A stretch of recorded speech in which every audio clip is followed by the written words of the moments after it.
Salam sejahtera. Gara-gara sebar fitnah, gara-gara melakukan fitnah, padan muka dialah kan. Sebelum itu, ada seorang lelaki ini, atau entahlah lelaki ke apa, dia memfitnah kononnya kerajaan melarang untuk menggunakan pembesar suara bagi melaungkan azan. Semua itu fitnah. Tahu juga rupanya orang ini takut. Selepas dia sedar yang dia telah memfitnah kerajaan, akhirnya apa dia lakukan?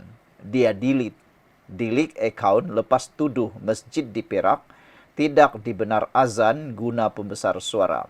Itulah orang kata tak ada ini. Tak ada otak lah kan macam tu. Sepatutnya orang itu buat siasatan dululah. Kenapa tiada lagi penggunaan pembesar suara dalam azan? Rupa-rupanya telah dijelaskan bahawa tiada arahan untuk tidak gunakan pembesar suara luar tuan. Cuma kami slowkan sementara untuk betulkan sistem yang sedikit terganggu, kata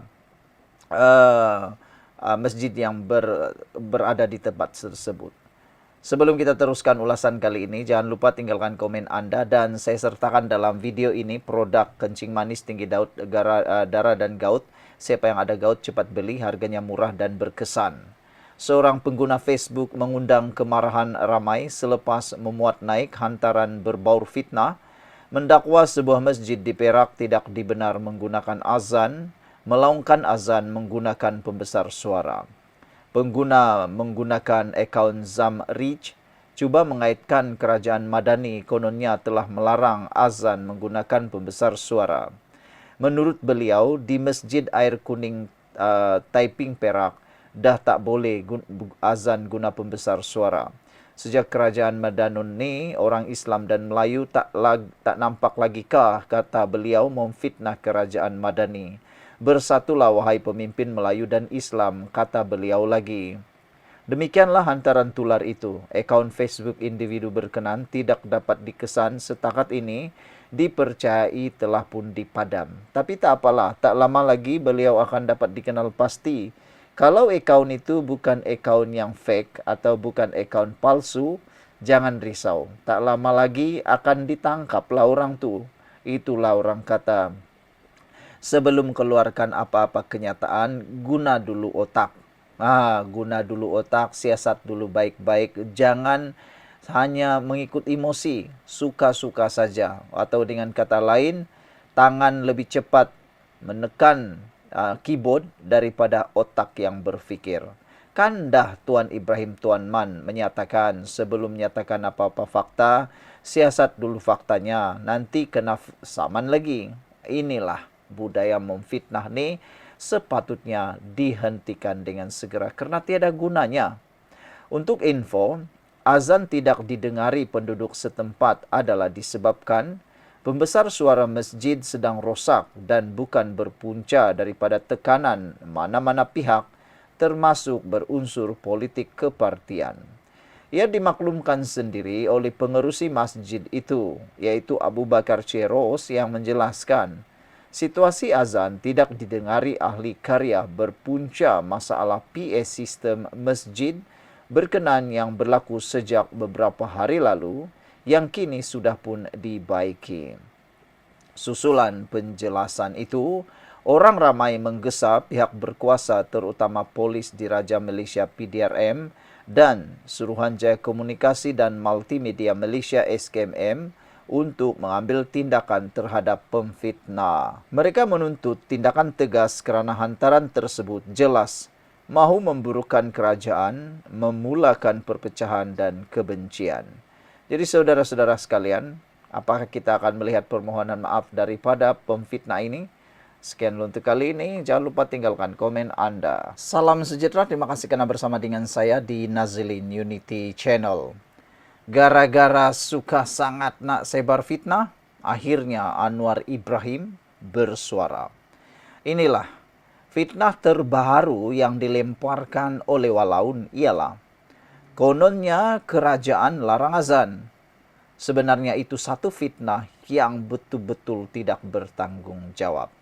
Mentang-mentangnya pilihan raya air kuning tidak lama lagi akan diadakan. Pandailah pula fitnah-fitnah baru yang lebih luar biasa mula kedengaran. Inilah betul-betul tidak membuat apa-apa dahulu kajian atau siasatan, terus saja fitnah kononnya kerajaan larang azan. Rupa-rupanya apa yang dikatakan dilarang azan itu bukanlah larangan azan, tapi PA system di dalam masjid itu mengalami masalah dan sedang menunggu untuk dibaiki. Jika Anda lihat gambar yang ada di dalam paparan ini, Anda akan lihat bahwa apa yang berlaku, PA sistemnya rusak. Itulah suka sangat cakap dulu baru minta maaf.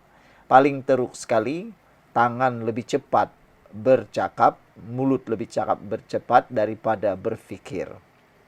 Pakan daya, sebar fitnah, kerajaan larang azan, Perdana Menteri akhirnya bersuara. Sebelum kita teruskan, jangan lupa tinggalkan komen Anda dan saya kongsikan dengan Anda produk untuk Anda yang ada penyakit kencing manis, tinggi darah, dan gout. Sila beli sebelum Anda kena gout. Lebih-lebih lagi menjelang raya ini. Takut nanti waktu raya kena gout lah pula kan. Jadi produk yang saya kongsikan ini, produknya halal, berkesan, dan murah. Paling penting halal dan murah lah. Oke, baik. Kita teruskan. Perdana Menteri Datuk Seri Anwar Ibrahim mengingatkan rakyat agar tidak mudah terpengaruh dengan sebarang kenyataan fitnah dan naratif jahat setiap kali tiba musim pilihan raya. Beliau memberi peringatan itu susulan tular dakwaan di media sosial. Kononnya, semua masjid di Perak tidak dibenar melaungkan azan menggunakan pembesar suara. Anwar berkata, ia adalah fitnah usang dan jahat yang bertujuan menimbulkan kegusaran awam. Naratif seperti ini akan muncul setiap kali tiba musim pilihan raya. Budaya seperti ini harus dinoktakan segera bagi mengelak kesan buruk kepada masyarakat dan negara, katanya. Masyarakat juga digesa untuk tidak terus terpedaya dengan fitnah begitu yang mana Madrasah Ramadan menyeru agar umat untuk mengangkat budaya berfikir dan menolak segala kegiatan yang memecah belah umat termasuk gejala fitnah. Perkara itu disampaikan dalam taklimat harian Perdana Menteri oleh Setiausaha Akbar Kanan Tunku Nasrul Tunku Abaida. Terdahulu, Harapan Daily melaporkan seorang pengguna Facebook menuduh kerajaan Madani kononnya telah melarang azan menggunakan pembesar suara. Di Masjid Air Kuning, Taiping, Perak, dah tak boleh azan guna pembesar suara. Sejak kerajaan Madanon ni, orang Islam dan Melayu tak nampak lagi kah? Bersatulah wahai pemimpin Melayu dan Islam, kata walaun yang sengaja memfitnah tersebut. Akaun Facebook individu berkenan bagaimanapun tidak dapat dikesan, dipercayai telah pun dipadam. Padan muka dialah kan, akhirnya takut juga. Jumpa lagi.